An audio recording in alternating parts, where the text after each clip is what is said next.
I really encourage you to focus on actually training for performance, and it's such a better mindset to focus on something that matters more than, you know, how you look. It's just so unhealthy to be obsessed with body image, speaking from experience.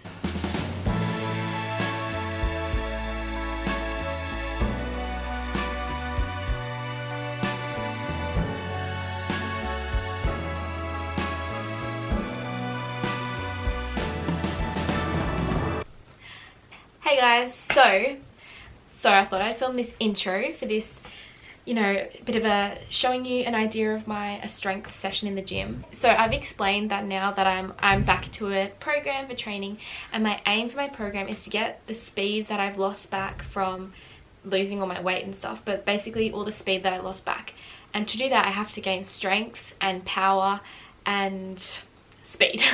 So obviously on the track, that's a lot of fast work, sprints, etc.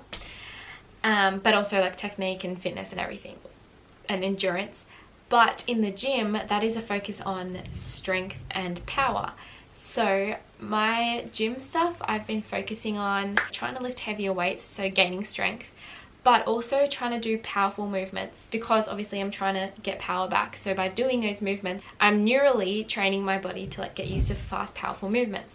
So that means like when I'm doing a squat, you know, trying to go slow and then fast up. So like slow eccentric phase and fast concentric, bench press, slow, fast. Obviously you don't do every single strength exercise in one gym session.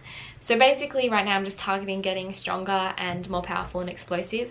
So this is just an idea of some of the stuff I have been doing. This is like a session. Yeah, so I'm just trying to slowly, progressively overload as the weight gets easier, putting weight, you know, loading it up with more weight so it's harder, and then letting my body adapt to that. So it's important to properly recover. I explained this in another video. To actually get any gains and adaptations from any type of training, you have to adequately recover, which means you have to properly rest and fuel with the right nutrition, getting enough energy and protein to actually build and repair muscle. Because when you train, your body breaks down initially, because training is a stress. So your body reacts to that by breaking down. And then you recover, so that might be taking a day off, or having a really light day the next day. You don't have to take a day off. Obviously, if you're doing like, you know, more than 9 sessions a week, there's 7 days in a week, you can't have a whole day off. But, you know, you could do a lighter session the next day. When you train, your muscles break down, you break down because you're stressing the body with, you know, a weight it hasn't lifted before, or running a speed or a distance it hasn't run before. It's just stress on the body. So initially you start to break down, but with recovery your body will adapt and recover to a level higher than it was before. And then you can go harder again, and then recover again, and you keep improving and your body keeps adapting. But if you don't have that recovery, your body doesn't recover and you just keep breaking down, and initially you dig yourself into a hole, and that's overtraining. So you do need to do the right recovery. Another thing with all these exercises, performing them properly is so important. I see so many people at the gym and I'm like, I'm not going to be that person that goes up to them and says you're doing it wrong, but I'm just like, oh my god, like for example, literally doing like a lat pull down, you have to extend your arms fully, obviously use the right technique, but fully bring it down and then extend fully. A lot of people just like do this, like they're just like, I don't even know, but like if you don't know how to do an exercise and you don't have a strength coach, literally just go on YouTube and watch different videos on how to lift do certain moves. And obviously, like, I'm not like amazing at strength exercises. I'll get better with practice and training. I'm not saying I'm some guru for anyone that wants to comment hate, because I did get one comment of like on a video that was like, you suck, like, and I was just like, thank you, cool, great, keyboard warrior, like that made me feel great and made you a really good person. But anyway, yeah, but another thing I wanted to say quickly in this really short, sorry about it, intro, was some people sometimes message me being like, oh, please do an arm routine or like booty workout. I don't go to the gym and train for a body part. That is something that I really encourage you to focus on actually training for performance. And it doesn't have to be for a sport. Obviously, I'm training to get fast again for my sport, but you don't have to do it as an athlete. You can literally just have goals that are like, my aim is to get stronger, or like my aim is to get better at push-ups, or my aim is to be able to like feel better and feel fitter and not be out of breath if, you know, you're trying to train as a runner or training fitness.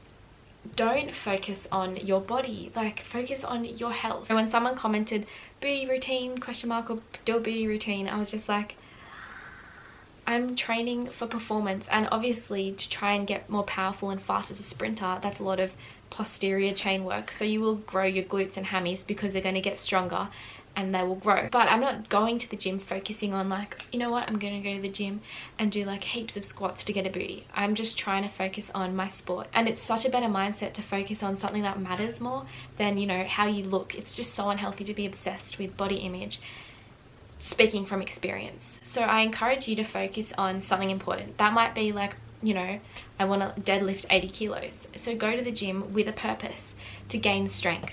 That might be, I want to run 5K in 18 minutes. Practice with purpose and train for a reason, and let it make you feel good physically and mentally, and don't focus on how you look, because it's such a negative mindset and a shallow, sad place to be in.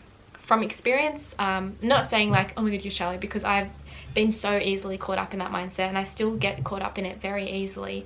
You know, it's our society, we're taught that everything you do is for how you look. Don't get caught up in that. Focus on your own physical benefit and performance. But anyway, I'm gonna stop talking now, and yeah, this is an example of a gym session. Okay, so I've actually included stuff from 2 different gym sessions just to share some different exercises and how I do gym sessions. But for all my gym sessions, I always start with a warm-up with a whole bunch of core exercises. So this is just some of the ones that I do regularly.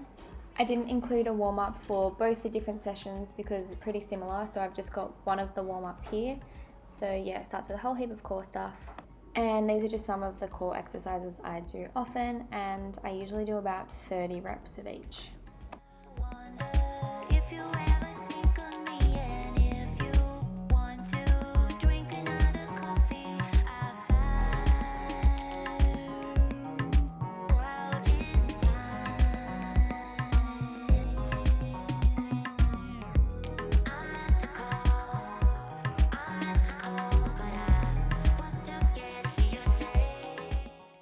Excuse me, just having a bit of a yawn there. So in my warm-up, I also include a whole heap of glute mobility exercises. So these are a whole bunch of exercises that activate and target your glutes.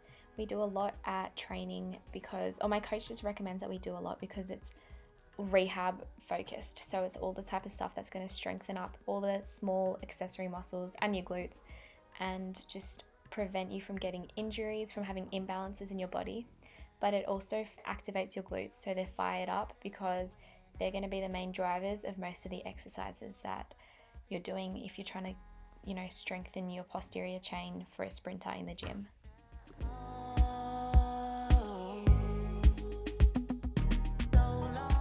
So for all these glute mobility exercises, I do about 15 to 20 reps on each leg or each side.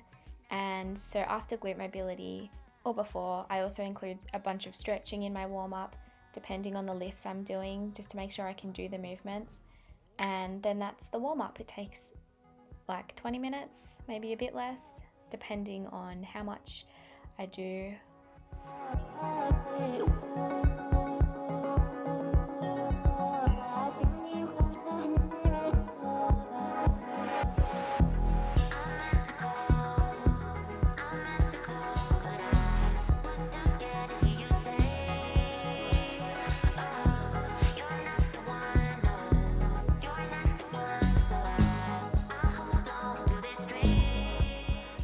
Okay, so deadlifts, one of my favorite lifts in the gym.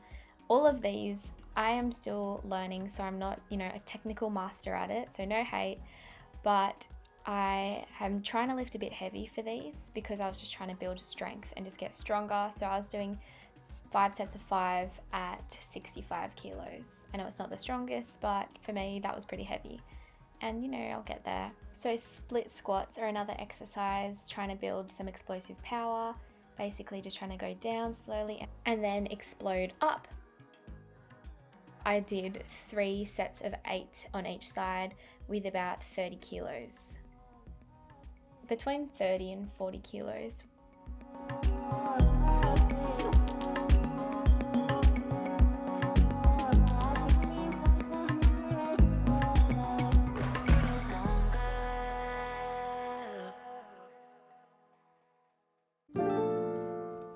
So lat pull downs, just trying to build some upper body strength. So I did 3 sets of 8 reps with 40 kilos and basically just trying to use an explosive movement on the way down and then slowly bring the weight up so you're still eccentrically working your muscles. And yeah, med ball, squat and press. This is another thing. I'm just trying to get explosive movements. Something that I really have to work a lot on with my running. So I'm just trying to explode up and just overcome that inertia to come up and become more powerful. So I do about 4 sets of 10 reps and I use a between 10 to 15 kilo med ball, and I have about 60 seconds break between each set, which is what is happening right now. And yeah, for all these exercises, I take about a 45-second to 2-minute rest between the sets, depending on how hard the exercise is and how heavy the weights I use are. Maybe just a better kind of bitter. Sometimes I'll chuck in a superset with like a core exercise like this one, and then a arm exercise. So these are hanging leg raises with a hold at the top.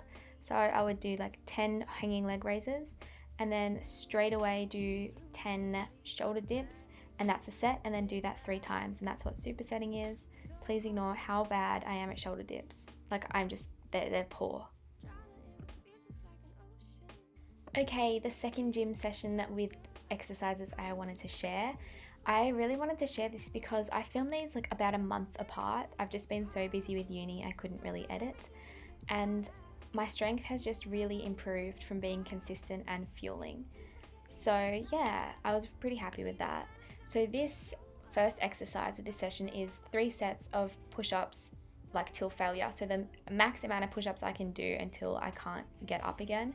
I make sure I do them all nose/chest to ground. So my nose has to touch the ground, and I just keep going until like my arms give. And then I give myself a whole 2 minutes between them because it is hard. I have only been getting around like 17 as my max out just because I want to do them properly. So, and obviously like because I'm not the strongest person, then when I do something to max like push-ups, I always give myself a number to aim for. So I'd be like, look, get to 16. Otherwise when it starts to hurt, you might be like, all right, I'm at max, and give up too early. But yeah, so if you do something like this, I'd recommend like being like giving yourself a number that is a challenge for you, because then it, you know, kind of forces you to get those extra ones out when you're struggling. Think about the stuff we play, how I'd rather do that instead. I keep screaming out loud from the top of my lungs, baby, ooh. Think about the stuff we play, how I'd rather do that instead.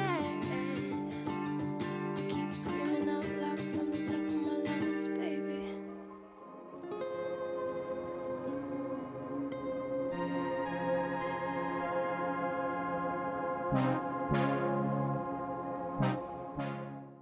Squats. Okay, so my technique is not the best for this, and my heels come off the ground. I wasn't wearing my lifting shoes, and I have the tightest, you know, calf Achilles as a sprinter, but I have gotten stronger. So these were sets at 50 kilos, so I did sets of 6, and I found it not impossible. Like, it was a little bit heavy, but it wasn't like extremely intense. So again, I'm just trying to explode up, and then I give myself 2 minutes between sets. I'm tired of these city streets. I would go anywhere as long as I'm with you.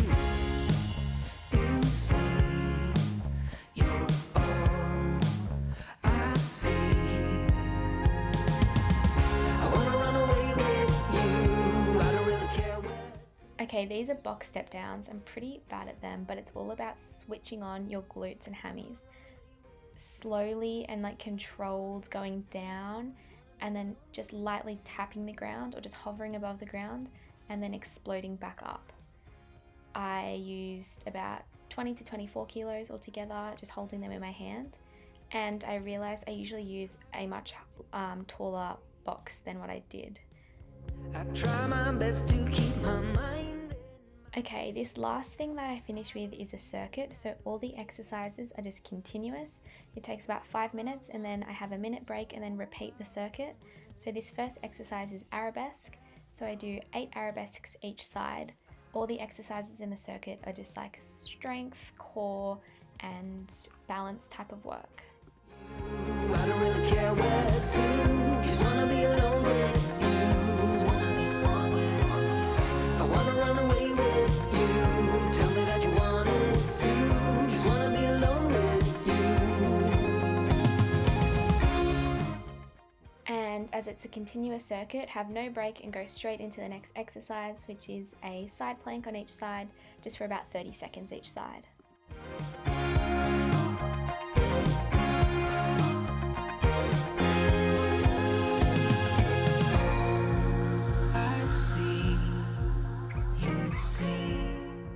And then go straight from the side plank into Russian twists. So that's just a 10 kilo weight, and I do about 20 Russian twists.